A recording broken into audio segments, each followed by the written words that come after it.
Manchili CM ప్రార్థనా మందిరములో పరిచయం చేస్తున్నటువంటి సహోదరులు రమేష్ గారు మీ కొరకు దేవుని యొక్క వర్తమానాన్ని ఆయన తీసుకుని వచ్చారు. వినండి, రక్షణ పొందవలసిన ప్రభుపేట మనం చేస్తూ ఉంటున్నాం. ప్రియమైన చింతపర్రు వాస్తవ్యులకు ప్రభువును సృష్టికర్త అయిన యేసుక్రీస్తు వారి ప్రశస్త నామంలో మీకు శుభవందనాలు తెలియపరుస్తున్నామండి.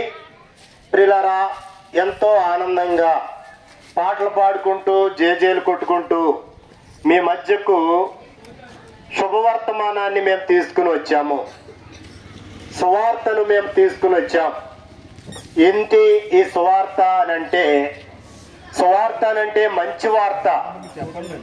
ప్రియులారా, సువార్త అనంటే మంచి వార్త. ఇది పరలోక సంబంధమైన వార్త, భూ సంబంధమైన వార్త కాదు. మేము చెప్పే మాటలు ప్రియులారా, ఈ వార్తలు భూ సంబంధమైనవి కావు. భూ సంబంధంగా ప్రియులారా మేము మీకు ఏదో ప్రియులారా లబ్ధి చేకూరుస్తామని మేము చెప్పడానికి రాలేదు. కానీ ఈ పరసంబంధమైన వార్త ఏంటంటే, లోకంలో ప్రతి మానవుడు కూడా ఏదో ఒక దినాన ఈ లోకాన్ని విడిచిపెట్టాలి. అది వాస్తవం. మనం ఎరుగుదము. మనకంటే ముందు మన కుటుంబాల్లో గాని మనం ఎరిగిన వారు, అధికారులైన వారు, దేశాన్ని పరిపాలించిన వారు, యోగ్యులైనటువంటి వారు అనగా జ్ఞానం కలిగిన వారు అనేక మంది ఈ లోకంలో ఈనాడు లేరు. మనం చూడగలిగితే కొన్ని శ్మశానాల్లో చనిపోయిన వారి యొక్క శిలాఫలకాలు మనం చూస్తూ ఉంటాం. ఐఏఎస్ ఫలానా పేరు ఐఏఎస్ చదివాడు, అయితే ఈనాడు భూమి మీద లేడు. ప్రియులడా, ఈనాడు సజీవంగా ఉన్నటువంటి నీవు నేను కూడా ఏదో ఒక దినాన మన పితరులు వెళ్ళినటువంటి మార్గంలో అనగా మరణము అనేటువంటి మార్గంలో మనము కూడా పయనించవలసినటువంటి అవసరము తప్పనిసరి. అయితే ఒక ప్రశ్న, ప్రియుడా, ఒకవేళ మరణము నిన్ను తాకినప్పుడు, మరణము నీ వద్దకు వచ్చినప్పుడు ఈ లోకాన్ని నువ్వు ముగిస్తే ఎక్కడికి వెళతావు అనేటువంటి ప్రశ్న ఈ లోకంలో నువ్వు కలుగున్నావా? ఇలా కలుగున్నటువంటి వారు ఎవరైనా కానీ జ్ఞానం కలిగిన వారు. ఈ లోకంలో మానవుడు అనుకుంటున్నాడు, ఈ భూమి మీద ఇళ్ల స్థలాలు కలిగి ఉంటే సంపాదిస్తే నేను జ్ఞానవంతుడు అనుకుంటున్నాడు. లేదా ఏదో చిన్న ఉద్యోగం కలిగి ఉంటే, డబ్బు సంపాదించేటువంటి మార్గాలు కలిగి ఉంటే, ఇంకేదైనా యలోక సంబంధమైనటువంటి స్థితి కొరకు ప్రియులారా ఇంకా సెల్ ఫోన్ ఆపరేషన్ చేయడం తెలిస్తే నేను చాలా జ్ఞానవంతుడు అనుకుంటున్నాడు. ప్రియులారా, అలా అనుకున్న వారందరూ కూడా మనం ఎరుగుదము. అనేక మంది ఈ మట్టిలో కలిసిపోయినారు. అంటే ఈ మాటలు ఏంటంటే, ప్రతి మానవుడు కూడా ఎంత జ్ఞానైనప్పటికీ కూడా ఈ లోకంలో స్థిరుడు కాదు. అయితే అస్థిరుడైనటువంటి మానవుడు ఈ లోకాన్ని ముగిస్తున్నప్పుడు ఎక్కడికి వెళుతున్నాడు అనేటువంటి ప్రశ్న నువ్వు వేసుకుంటే, ప్రియులారా, మానవుడి కొరకు ఎదురు చూస్తున్నా అనగా మానవుడు చనిపోయిన తర్వాత ఎదురు చూస్తున్నటువంటి 2 స్థలాలు ఉన్నాయి. ఒకటి పరలోక రాజ్యము, అది దేవుడు ఉండేటువంటి రాజ్యము. దాన్నే స్వర్గము అనిపిస్తూ ఉన్నారు. స్వర్గము మానవుడి యొక్క ఆత్మ కొరకు ఎదురు చూస్తూ ఉంది. మరొక స్థలం కూడా కనిపెడతా ఉంది. అది కూడా నిత్యమైనటువంటి స్థలమే. పాతాళము, నరకము, యమగుండము అనేటువంటి పిలిచేటువంటి వాడుక మనకుంది. ప్రియులారా, ఈ 2 స్థలాల్లో ఏదో ఒక స్థలంలోనికి మనకు ముందు చనిపోయిన వారు వెళ్ళారు. నీవు నేను కూడా ఏదో ఒక స్థలానికి వెళ్ళాలి.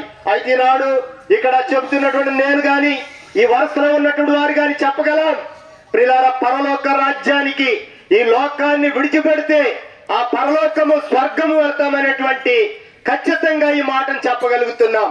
ఎలా చెప్పగలుగుతున్నామయ్యా ఈ మాట అంటే, అవును, ఈనాడు మేము విశ్వసించినటువంటి, మేము నమ్మినటువంటి దైవము మా పాపమును తీసివేయట కొరకు మా కొరకు ప్రాణం పెట్టింది, రక్తం చిందించింది. ఎందుకనగా మానవుడి యొక్క పాపం పరిహరింపబడాలంటే రక్తం చిందించాలని ప్రతి వేదము కూడా ఘోషిస్తా ఉంది. అది నీతిమంతుడైనటువంటి రక్తం, కామ క్రోధ మదమచ్చరాలు లేనటువంటి పరిశుద్ధమైనటువంటి ప్రశస్తమైనటువంటి రక్తం చిందించాలి. అటువంటి రక్తం భూమి మీద ఎక్కడుంది? ఎడ్ల యందును, కోడల యందును, మరి ఏ పక్షుల యందును అటువంటి పరిశుద్ధమైనటువంటి రక్తం లేదు అని వేదాలు ఘోషిస్తా ఉన్నాయి. ఎందుకనగా ఈనాడు మానవుడు చూసినప్పుడు అంతరిక్షంలోకి వెళుతూ ఉన్నాడు, భూమి యొక్క అగాధాల్లోకి వెళుతున్నాడు, సముద్రం యొక్క అగాధాల్లో సంచరిస్తా ఉన్నాడు. ఇలాంటి జ్ఞానం కలిగినటువంటి మానవుడికి ఒక బుద్ధి జ్ఞానం లేనటువంటి ఒక పశువు యొక్క, మృగం యొక్క, పక్షి యొక్క రక్తం ప్రక్షాళన చేయనేరదు. అందుకని బైబిల్ స్పష్టంగా తెలియపరుస్తూ ఉన్నది, ఎడ్ల యొక్కయు కోడల యొక్కయు రక్తము మానవుని యొక్క పాపాన్ని తీసివేయలేదు. నీతిమంతుడు లేడు, ఒక్కడు లేడు. నరబలి ద్వారా ఒకవేళ ప్రియులారా విముక్తి పొందాలనంటే భూమి మీద తూర్పు నుండి పడమర వరకు, ఉత్తరం నుండి దక్షిణం వరకు వెతికిన నీతిమంతుడు ఎవడును కూడా లేడని వేదం ఘోషిస్తూ ఉంది. మానవుల యొక్క నిస్సహాయమైనటువంటి స్థితిని చూసినటువంటి దేవాతి దేవుడు పరలోకములో నుండి పరలోకాన్ని విడిచిపెట్టి కన్య మరియ గర్భాన యేసు అనేటువంటి దైవనరుడిగా ఈ లోకములోనికి 2024 సంవత్సరాలకు పూర్వం ఈ భూమికి నట్ట నడుమ బెత్లెహేములో జన్మించాడు. 33.5 సంవత్సరాలు జీవించాడు. యజ్ఞ పశువుగా సర్వ మానవ పాప పరిహారార్థమై మానవులు చేసినటువంటి పాపము నిమిత్తము చేతుల్లో మ్రేకులు, కాళ్ళలో మ్రేకులు, తలకు ముండ్ల కిరీటం, ప్రక్కల్లో బల్లెపోటు, వాడు తక్కువ 40 కొరడా దెబ్బలు యజ్ఞ పశువుగా ఆయన అనుభవించి నీవు నేను పొందవలసినటువంటి శిక్షను ఆయన మీద భరించి ఆయన అడ్డ కొయ్య నిలువ కొయ్యబడేటువంటి ఆ శిలువ మీద ఆకాశానికి భూమికి మధ్యన వేలాడి తన పుణ్య ప్రాణాన్ని బలిగా పెట్టాడు. ఆ విధమైనటువంటి బలియాగములో మానవులమైనటువంటి మనకు శాశ్వతమైనటువంటి పాప విమోచన దొరికింది. అలాంటి విమోచన పొందినటువంటి హృదయంతో పాటలు పాడుకుంటూ మీ మధ్యకు వచ్చాం. ప్రియమైన స్నేహితుడా, గ్రామస్తుడా, యేసుక్రీస్తు ప్రభు నీ కొరకు ప్రాణం పెట్టాడు. నువ్వు విశ్వాసం ఉంచితే, నీ హృదయంలో ఆయన రక్షకుడిగా అంగీకరిస్తే ఆ పరలోకానికి నువ్వు వారసుడు కాగలవు. ఇంకా ఎక్కువ చెప్పాలన్నా సమయం లేక మేము ముందుకు వెళుతున్నాం. మీ కొరకు మా ప్రియులు అడ్రస్ చెప్తారు. ఆ స్థలంలో ఇంకా విపులంగా కొన్ని మాటలు ప్రతి ఆదివారము ఈ రాత్రి కూడా మీకు తెలియపరచబడతాయి. రండి, వినండి, ఆత్మీయమైన మేలులు పొందండి. ప్రభునందు ప్రియమైనటువంటి గ్రామస్తులారా, ఇంకా అధికమైనటువంటి విషయాలు దేవుని కొరకే ఏ రీతిగా దేవుని యొక్క రాజ్యాన్ని మేము సొంతం చేసుకోవాలి విషయాలు మరి కావాల్సినట్లయితే మరి మనము దగ్గరలోనే చింతపూరు గ్రామంలో అంబేద్కర్ స్టాట్యూ దగ్గర ఉన్నటువంటి బెరాకా ప్రార్థనా మందిరంలో ప్రతి ఆదివారము ఆరాధన జరుగుతూ ఉంది. మిగిలినటువంటి దినాల్లో కూడా పరిచయం జరుగుతూ ఉంది.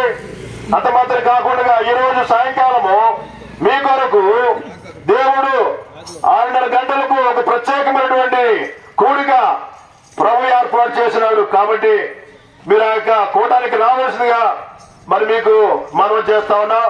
అలాగే మా ప్రియులు మీ కొరకు చిన్న చిన్న కరపత్రాలు తీసుకుని వచ్చారు. అవి తీసుకుని చదవండి. దేవుని యొక్క రాజ్యానికి సొంతం చేసుకోవాలని ప్రభుపేట మనం చేస్తా ఉంటున్నాం.